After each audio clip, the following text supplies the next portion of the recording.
Welcome to Vedavyasa academy. Dear friends, 2020 ప్రపంచ cup తర్వాత team India మళ్ళీ తన విశ్వరూపం చూపించిందని చెప్పవచ్చు. కివీస్తో జరిగిన ఫస్ట్ T20లో భారత్ 48 పరుగుల తేడాతో ఘన విజయం సాధించింది.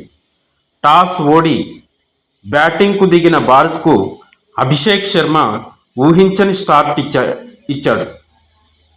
కేవలం 35 బంతుల్లో 84 పరుగులు, ఇందులో 8 సిక్సర్లు. స్టేడియం మొత్తం హోరెత్తిపోయింది. ఇక సూర్యకుమార్ యాదవ్ చూసినట్లయితే చివర్లో రింకు సింగ్ మెరుపులు తోడవడంతో భారత్ 238 పరుగుల భారీ స్కోరు సాధించింది.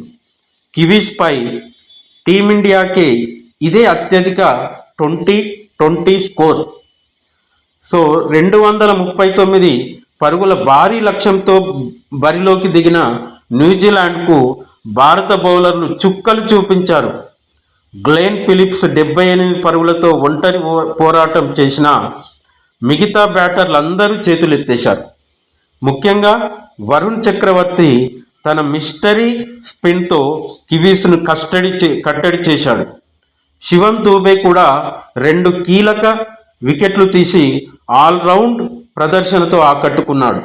చివరకు 190 పరుగులకే పరిమితమైంది కివీస్ జట్టు. ఈ మ్యాచ్లో టర్నింగ్ పాయింట్ అంటే Abhishek Sharma power play batting అని చెప్పవచ్చు.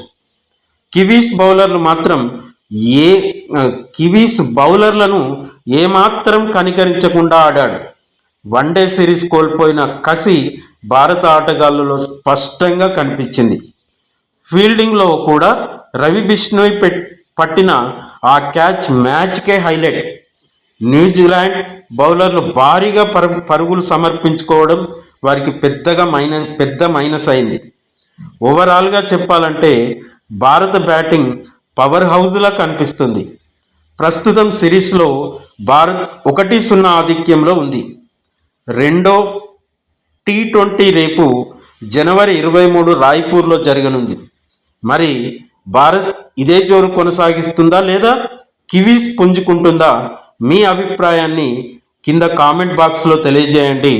వీడియో నచ్చితే లైక్ చేయండి, సబ్స్క్రైబ్ చేయడం మాత్రం మర్చిపోకండి. జై హింద్.